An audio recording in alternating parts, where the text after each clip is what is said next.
Salut les internautes, bienvenue chez moi en ce beau dimanche de juin où il fait assez beau et où on peut profiter de l'air extérieur.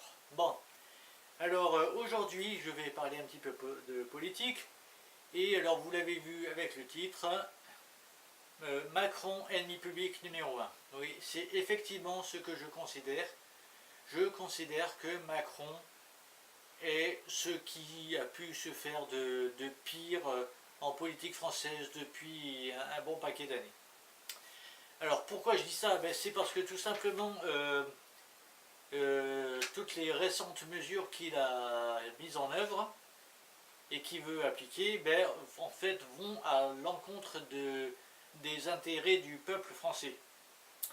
Alors pour prouver tout ce que je vais dire, alors je ne vais pas pouvoir faire d'insert, mettre des petits bouts de vidéos parce que vous le savez peut-être, YouTube a décidé de nouvelles règles qu'on pourrait dire franchement liberticides, qui fait que quand on met un insert d'une vidéo fait par d'autres personnes, sous prétexte de droit d'auteur, et mon cul c'est des poulets, et mon œil, et mon œil c'est le beau Danube bleu, et mon cul c'est du poulet. Ouais.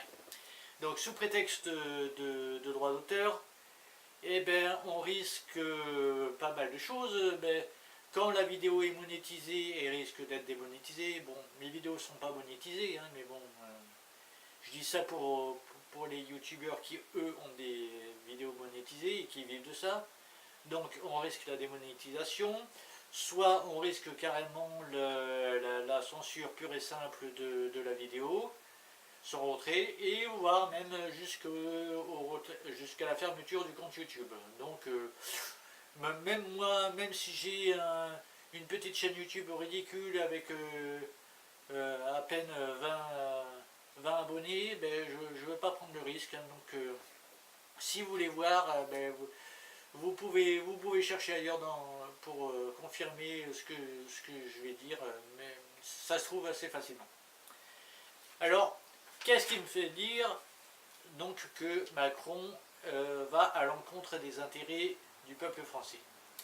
Alors, plusieurs exemples. Alors, j'en ai pris 4. Alors, d'abord, concernant l'ouverture à la concurrence de la SNCF.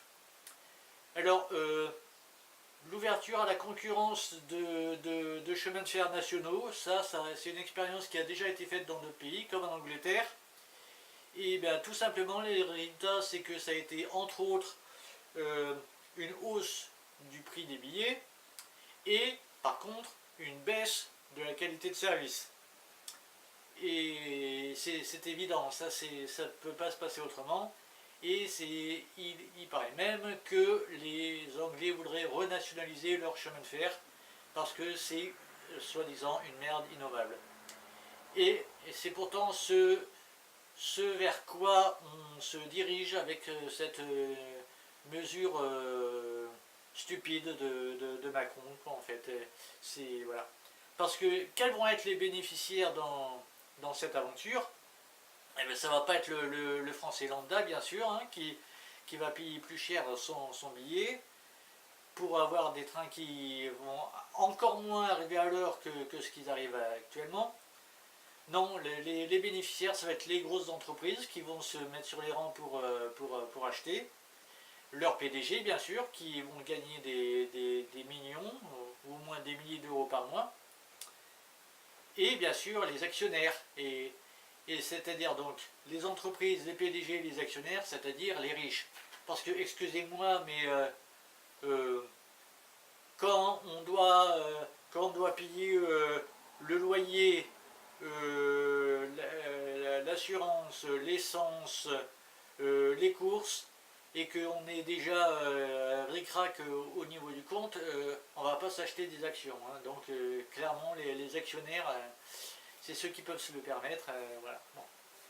Donc les riches. Et donc c'est bien une preuve de plus que oui, Macron est le président des riches, de la toute petite minorité d'ultra riches. Alors l'autre neuneu là de François Hollande dit Ah mais Macron, ce n'est pas le président des riches, c'est le président des ultra-riches. Et gros neuneu, d'abord, c'est grâce à toi s'il est là où il est aujourd'hui. Et puis, enfin, déjà, tu fais pas mieux, mais tu fais beau jeu de faire le beau kéké, là, alors que c'est de ta faute s'il est là. Hein. Et c'est toi qui, soi-disant, qui disais mon ennemi c'est la finance et tu l'as mis dans ton gouvernement et ensuite, hop, voilà où on en est aujourd'hui. Bon, bref. Deuxième mesure, le glyphosate. Alors, contrairement à ce que dit ce connard de Patrick Cohen, cette espèce de Valais Larbin du système, là, il est évident que le glyphosate est un poison parce qu'il est conçu pour détruire tout ce qui est autour de la culture. Et comme il détruit ce qui est autour de la culture, mais il ne fait pas de bien à la culture elle-même non plus. Hein. Ce qui en résulte, ben, c'est une terre pauvre, sans vie. Alors quand je dis sans vie, c'est sans petites bébêtes, sans insectes, sans vers de terre. Les vers de terre font du bien à la terre. Et elles la font vivre, elles l'aèrent. Et en plus, les vers de terre nourrissent les oiseaux. Plus de vers de terre, plus d'oiseaux. C'est pour ça que les oiseaux disparaissent de nos campagnes. Et qui dit plus de vie, dit non plus, donc plus de fleurs non plus. Plus de fleurs. Rappelez-vous, si vous avez mon âge, des champs de blé où il y avait tout un tas de coquelicots. Ben, essayez de trouver des coquelicots dans des champs de blé maintenant, et vous aurez du mal, vous aurez beaucoup de mal. Donc plus de fleurs, c'est-à-dire plus d'abeilles. Donc, parce que les abeilles, elles voient qu'il n'y a pas de fleurs, donc elles ne vont pas venir, donc elles ne vont pas polliniser, elles ne vont pas faire le travail naturel que faisait la nature depuis des millions d'années. Sans parler du fait que, bien sûr, les abeilles, en plus, sont empoisonnées par les pesticides divers et variés, qui les font mourir par millions. Alors là encore, les bénéficiaires, c'est qui? C'est les entreprises et les actionnaires. Bien sûr, c'est pas le pauvre lambda qui va bouffer de la merde empoisonnée. Hein.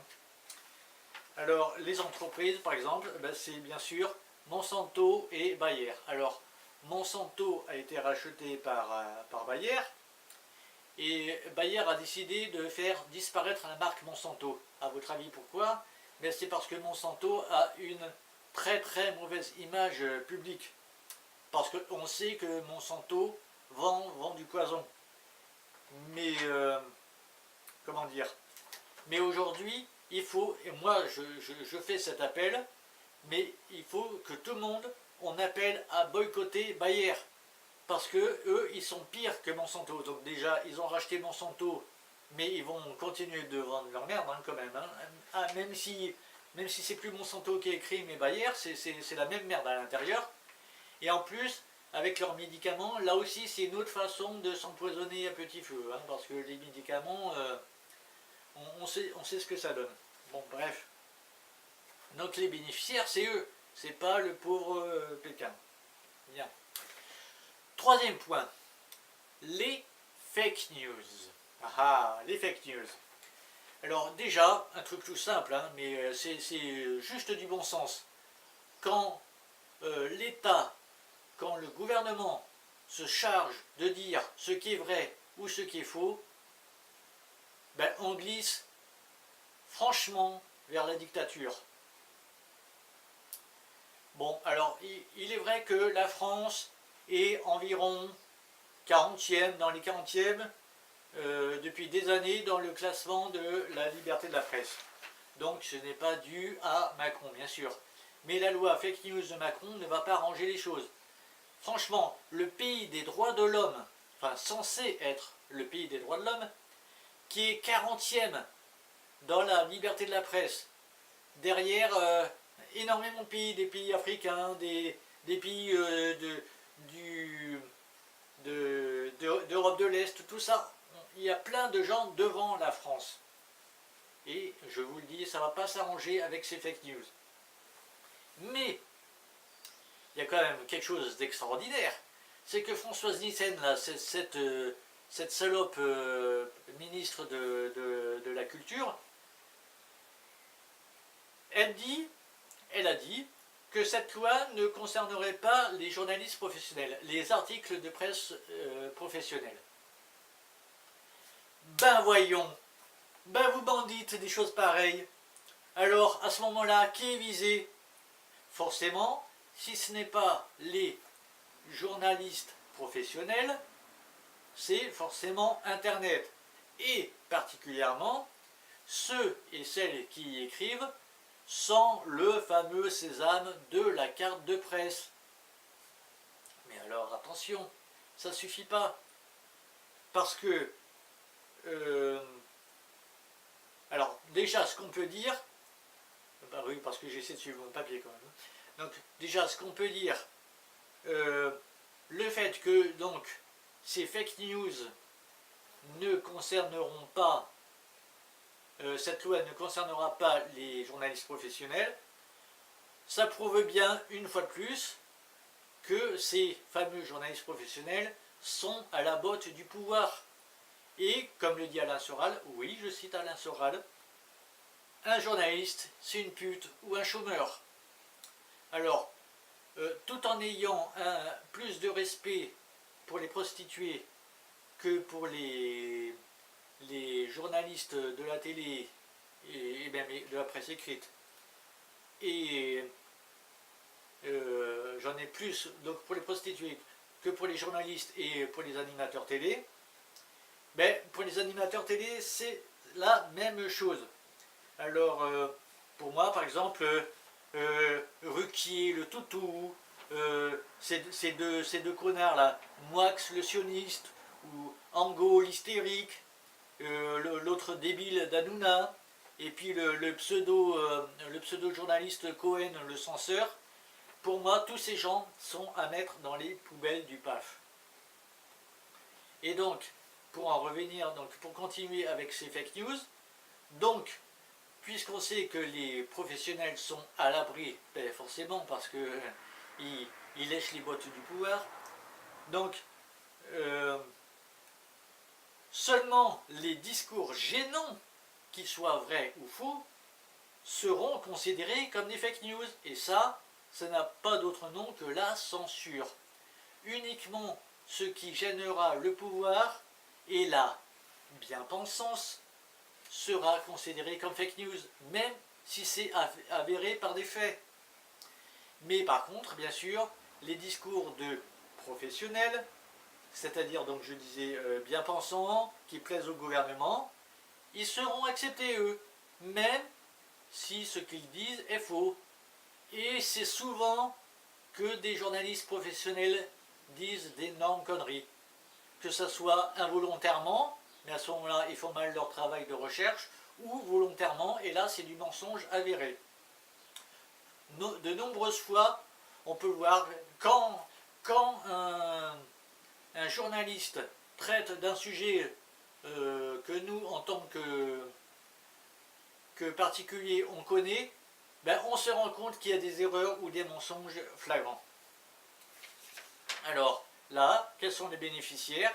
Le gouvernement en premier lieu, et bien sûr, derrière le gouvernement, les lobbies divers. Alors les lobbies comme le CRIF, oui le CRIF, vous savez, mais il ne faut pas le dire, c'est pas un lobby, ça n'existe pas. Voilà.